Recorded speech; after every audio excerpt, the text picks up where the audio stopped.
ব্যবসা বান্ধব, শান্তি বান্ধব, শৃঙ্খলা বান্ধব। আমরা আমাদের ব্যবসার ক্ষেত্রে অবশ্যই প্রাইভেট ভেঞ্চারকে আমরা বেশি উৎসাহিত করব। এটা দেশি এবং বিদেশি।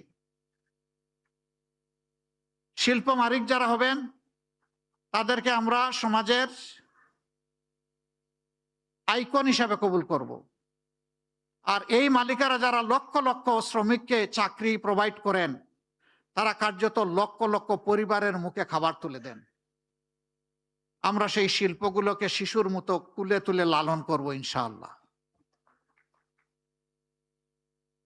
শিশুকে যদি আমরা আজকে ভালোভাবে পরিচর্যা করি, এই শিশু বড় হয়ে তখন আমাকে পরিচর্যা করবে। আমরা শিল্পকে এই কারণেই নিউবর্ন বেবির মতো আমরা নার্চার করব যে তারাই আগামীতে ইনশাআল্লাহ এই